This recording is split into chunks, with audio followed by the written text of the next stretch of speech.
ব্যাগটা পেছনে রেখে বস।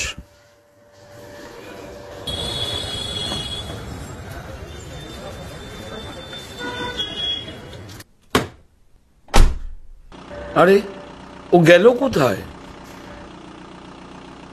আরে উত্তম, উত্তম, আরে উত্তম, উত্তম, আমি তো এখানে।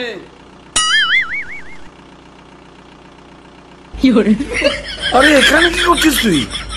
না না, এখান থেকে।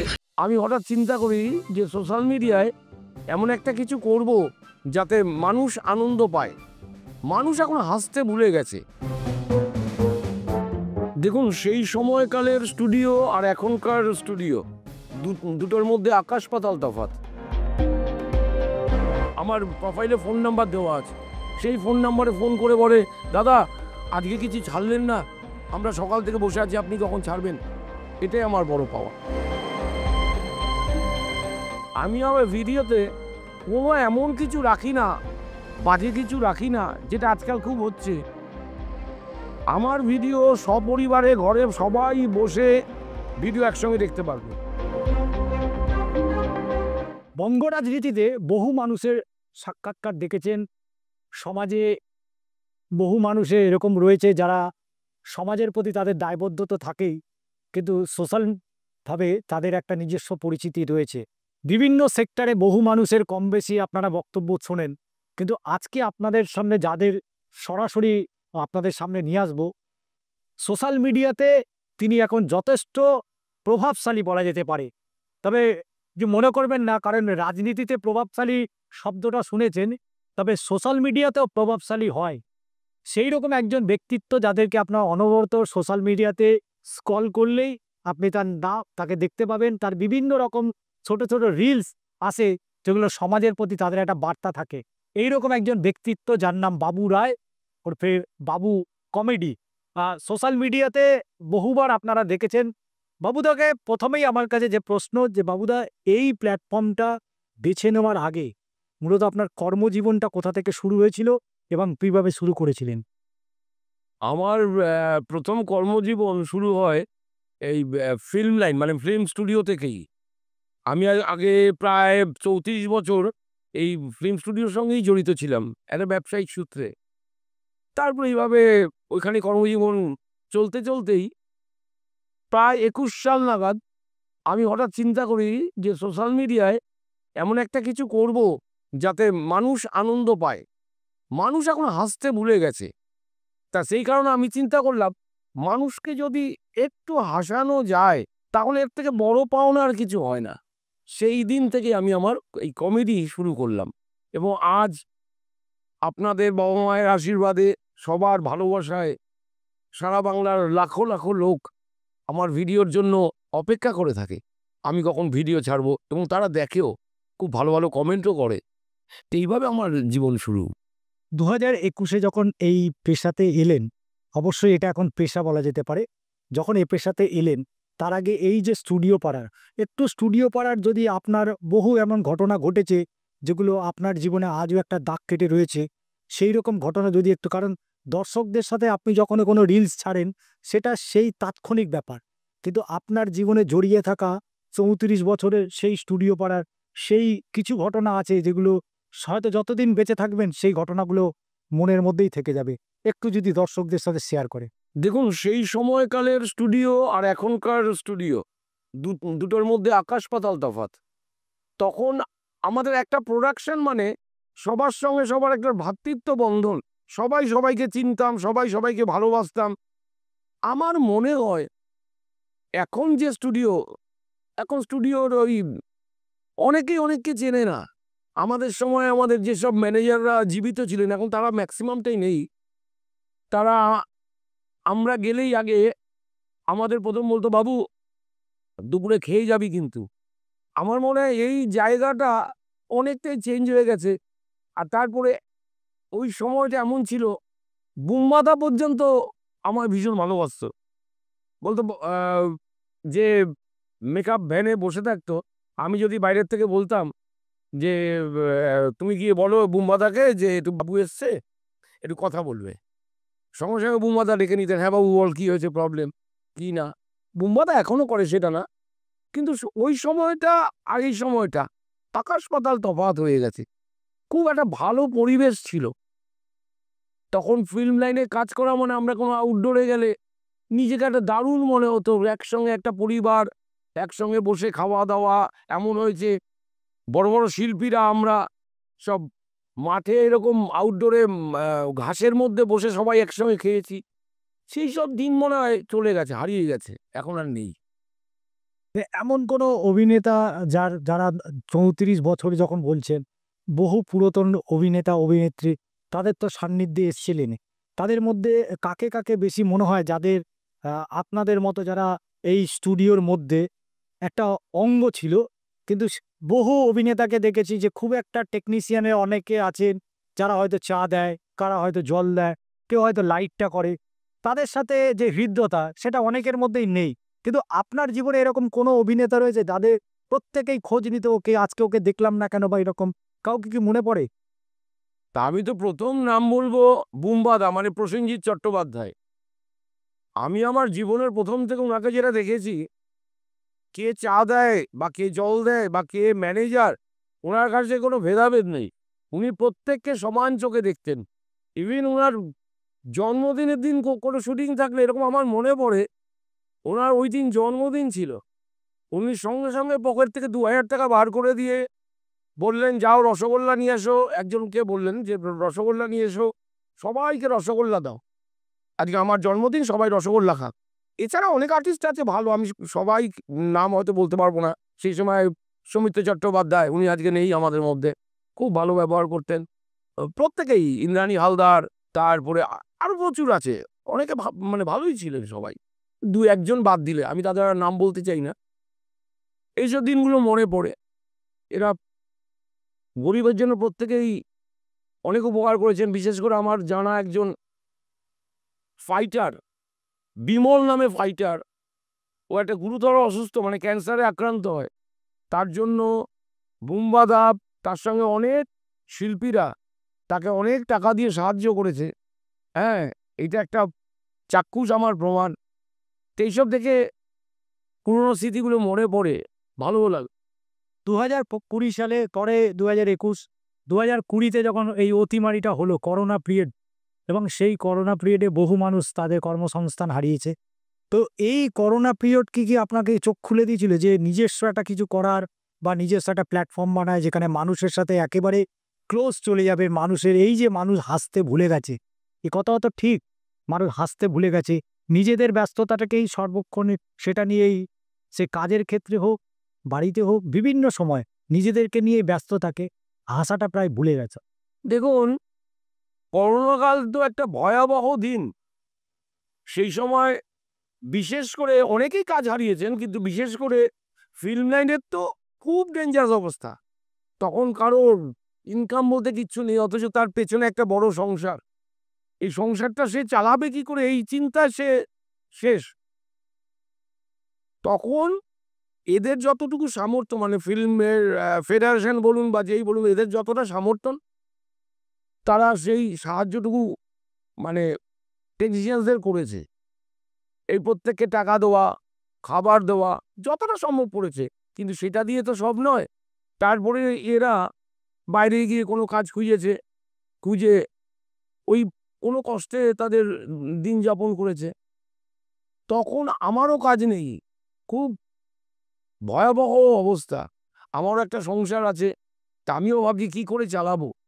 কোনো কাজ নেই, মাসের পর মাস, বছরের পর বছর, সে মানে ২০, ২১, ২২, মানে ডেঞ্জারাস অবস্থা।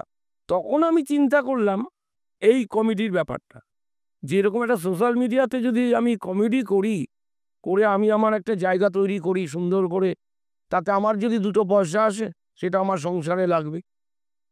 এইভাবে ওখান থেকে আমার পথ চলা শুরু। তারপর আমি কমেডি শুরু করলাম। প্রথম দিকে তো একটু প্রবলেম থাকেই। তারপর আমি কমেডিগুলো খুব, আমার মনে হয় খুব ভালোভাবেই করতাম।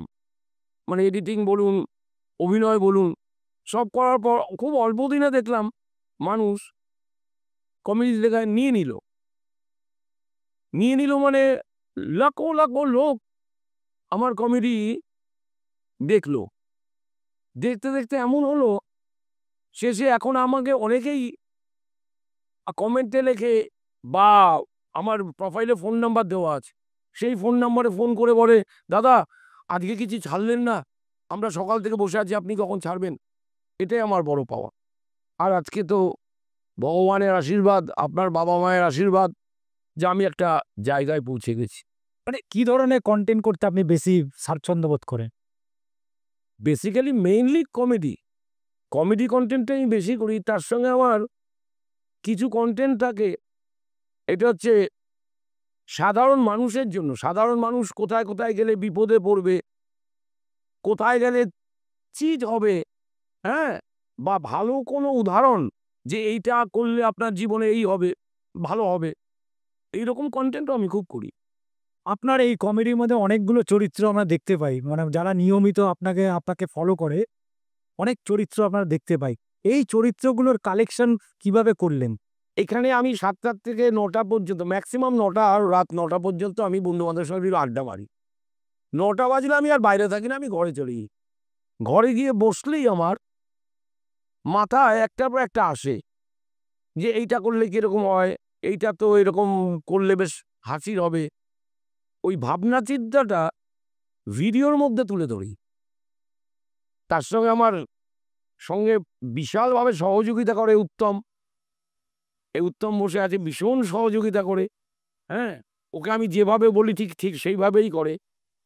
করার পর আমি ওটা এডিটিং সুন্দর করে করি। ব্যাকগ্রাউন্ড মিউজিকটা ভালো করে দিতে হয়।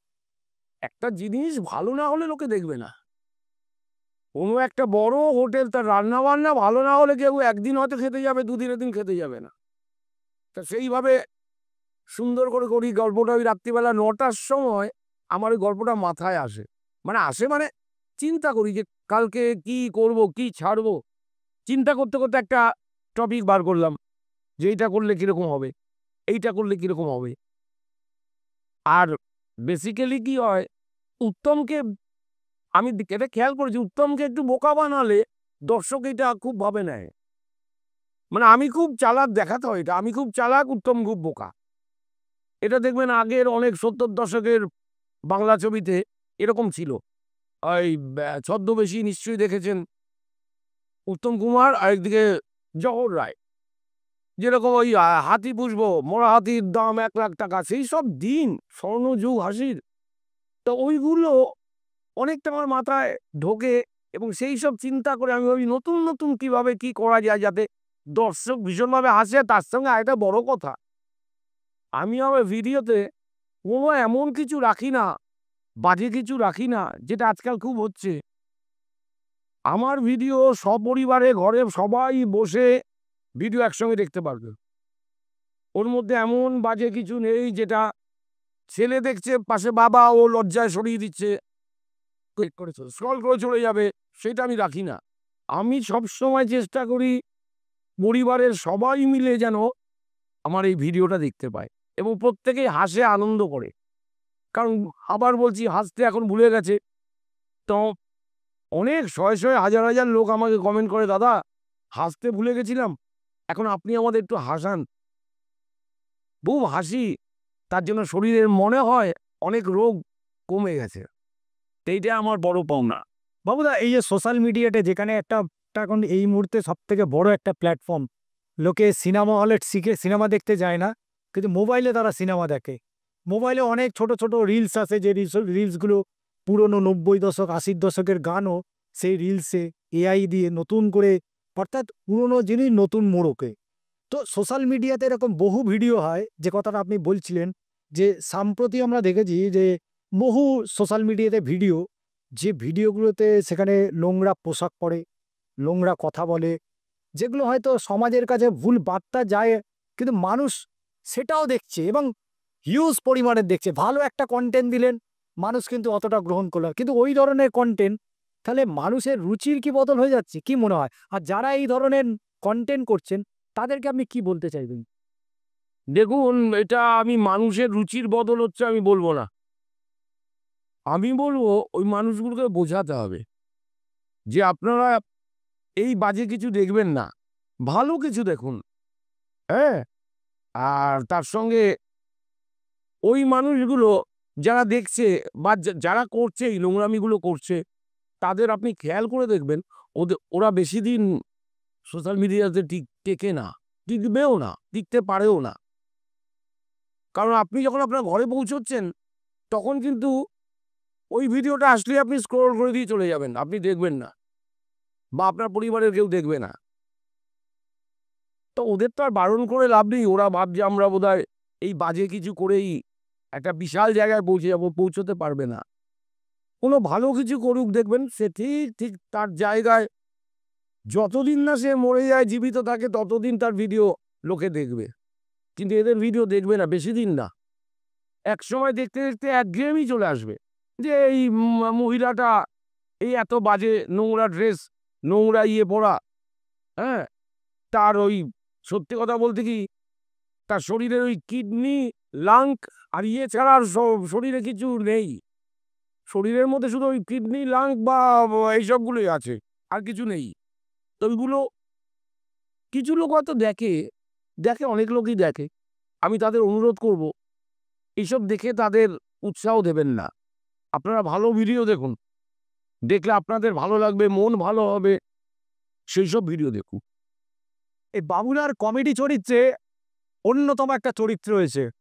উত্তমদাকে দেখেন, যে কথা বাবুদা বলছিলেন যে উত্তমদা মূলত বোকা বেনেই থাকে, আর বিভিন্ন সময় বোকাও হয়।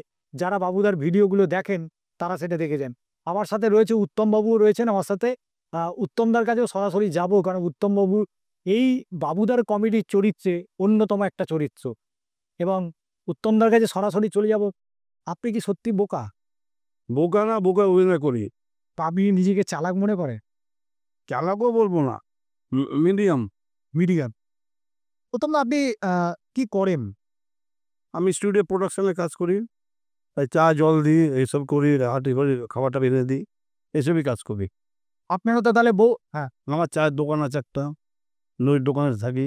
তো এই যে স্টুডিওতে যে কথাটা বাবুদাকে একটু আগেও বলছিলাম, স্টুডিওতে যারা জল দেয় বা যারা চা নিয়ে আসে বা যারা লাইট করে, তাদের প্রতি কতটা সহানুভূতিশীল এখনকার অভিনেতারা? অভিনেতারা প্রোডাকশন ছেড়ে খুবই ভালোবাসে, এখনও ভালোবাসে। তা নতুন যা যায় না, ওদেরকে সম্মান দিতে পারে না, কিন্তু সবসময় সব আর্টিস্টরা ভালোবাসে, কোনো প্রোডাকশন ছেড়ে দেবে। এমন কোনো আর্টিস্ট আছে যে আপনার সত্যি কথা আপনার খুব ভালো লেগেছে, আপনার ওই কাজটার জন্য আপনাকে অ্যাপ্রিসিয়েট করেছে? হ্যাঁ আছে, খুব ভালো ভালো আর্টিস্ট আছে। বিশ্বনাথ দা আছে, খুব ভালোবাসে। আমি অভিনয় করি, আমাদের দেখেও বড় খুব খুশি হয়েছে। তার মানে স্টুডিওতে কাজ করতে করতে অভিনয়টাও শিখে নিয়েছে? হ্যাঁ, অভিনয় কাজ শিখিয়ে নিয়েছি, খুব ভালো লাগে। এবং বাবুদা আমাকে খুব সদ্যও ভালোবাসে বলেই আমার চান্স দিয়েছে। তো এই যে অভিনয়টা এই যে বাবুদার সাথে কাজ করার ক্ষেত্রে আপনার অনেক, আপনার যেহেতু চায়ের দোকান রয়েছে, আপনার সংসার রয়েছে, কোথাও কি প্রতিবন্ধকতা হয় যে বাবুদা যে কোনো হয়তো শ্যুট করবে, আপনাকে হয়তো ডাকলো, হয় সেরকম অসুবিধা? হ্যাঁ হয়, হলে আমি সঙ্গে সঙ্গে চলে আসি, ওর কাজ ফেলে গেছে, বাবুদাকে সাথে আসি। যখন ডাকবে বাবুদা তখন পায়, কিন্তু লেট হয়, কিন্তু পায়। এবার কাজে চলে গেলে তো আর পাবে না, তখন আবার পরের দিন কাজে আসি। কতক্ষণ ডিউটি হয়? ওই 10 ঘন্টা, 12 ঘন্টা, 14 ঘন্টা। এই যে এত ঘন্টা ডিউটি করেন, এই ডিউটিটা মানে কি কি কাজ কি? আমি প্রোডাকশনে কাজ করি, ধরুন আর্টিস্টের কী খাবে, খাবার এনে দিলাম, একটু জল এনে দিলাম, একটু ডাব এনে দিলাম। আমার পুরো ইউনিটের যা যা লোক সব প্রোডাকশন ছেলেরাই করে। আপনিও ভিডিও করেন, আর এরকম বহু এই যে বহু মহিলারা ভিডিও করেন, বহু পুরুষ ভিডিও করেন, সেখানে অনেক নোংরা ধরনের জিনিসও আপনার দেখতে পাই। তো সেগুলোকে নিয়ে আপনি কি বলবেন? আমি ওগুলো একদমই পছন্দ না। নোংরা ভিডিওটা জিনিসটাই বাজে। বাচ্চা ছেলে মেয়ে বাপ মা একসাথে দেখে, মেয়েও দেখবে, বাবা দেখবে, ছেলে সবই দেখবে, তুমি একসাথে দেখো। নোংরা ভিডিও জঘন্য ব্যবহার, জঘন্য একদম। মানে বলছেন এই ভিডিও করা উচিত না? উচিত না। ভালো ভিডিও করুন, ভালো লোকে দেখুক, ভালো বলুক, এটাই চাই। ভালো একটা ভালো ভালোর একটা ভালো আছে। একটাই বলছি, ভয় কোনো কারণ নেই। প্রশাসন যা বলবে সেটা মেনে চলুন, ওটাই ভালো। আমার কাছে ওকে, সব ওকে, একদম একদম। দেখুন, এসআইআর তো আগেও হয়েছে, কিন্তু তখন এতটা এরকম ভয়ের বাতাবরণ ছিল না। কিন্তু এখন আমার মনে হয় সব রকম রাজনৈতিক দলই এই এসআইআরটা নিয়ে এমন একটা ভয়ের বাতাবরণ তৈরি করেছে, যাতে মানুষ ভীত সন্ত্রস্ত। তা আমি একটাই কথা বলবো, যা যা নিয়ম কানুন আছে সেগুলো আপনারা সঙ্গে রাখুন এবং ভয় পাবেন না। ভয় পেয়ে কেউ কেউ কোনো অঘটন ঘটাবেন না। আপনারা বৈধ কাগজপত্র রাখুন, যা যা আছে 11টা না কটা ডকুমেন্টস রাখতে হয় সেগুলো রাখুন। কোনো ভয় নেই, ভয় পাবেন না। আবার বলছি, ভয় পেয়ে কোনো অঘটন কেউ ঘটাবেন না। ভয়ের কিচ্ছু নেই, একটা না একটা দিক তো বেরোবে রে বাবা। আপনারা ঠিক এইভাবেই ব্যাপারটা করুন। মানে এই যে মানুষের মধ্যে যে ভয়টা আসছে, ভয়টা কোথা থেকে, মানে কি কারণে এই এইটা দেখুন, আমার মনে হয় তো এটা রাজনৈতিক কারণে। রাজনৈতিক কারণে নানানভাবে নানান কিছু শুনে এই কাউকে ডিটেনশন ক্যাম্পে পাঠাচ্ছে, কাউকে ওই হচ্ছে, কারোর মৃত্যু হচ্ছে, এই সব দেখে শুনে মানুষ ভয় পেয়ে যাচ্ছে। তা আমি আবার অনুরোধ করবো প্রত্যেক মানুষকে যে ভয় পাবেন না। ভয় পেয়ে কোনো কিছুর হল হয় না। আপনাকেই এইটা হল করতে হবে। আপনার ডকুমেন্টগুলো যা যা আছে রাখুন, যা যা নেই কোথায় গেলে পাওয়া যাবে সেই সব জায়গায় যান, গিয়ে আপনার ডকুমেন্টগুলো আপনি রেডি রাখুন। দুটো ভিন্ন জগতের মানুষ না হলেও প্রত্যেকে কিন্তু একে অপরের সাথে তাদের একাকিত্ব কাটিয়ে নিতে পারে এবং তার সাথে লাখো লাখো মানুষকে তারা কিন্তু তাদের সোশ্যাল যে প্ল্যাটফর্ম রয়েছে সেই সোশ্যাল প্ল্যাটফর্মে তারা একত্রিত করে। এবং যে কথাটা বাবুদা বলছিলেন, মানুষ হাসতে ভুলে গেছে, যেমন ক্লাব বলুন, চায়ের দোকান বলুন, প্রতিটা জায়গায় 5টা বন্ধু মিলিত হলেও একে অপরের সাথে কিন্তু খুব একটা গল্প করতে দেখতে পাওয়া যায় না। প্রত্যেকের হাতেই একটা করে মোবাইল থাকে এবং সেই মোবাইলের মধ্যেই তারা একেবারে নিজেদের বন্দি করে রাখে।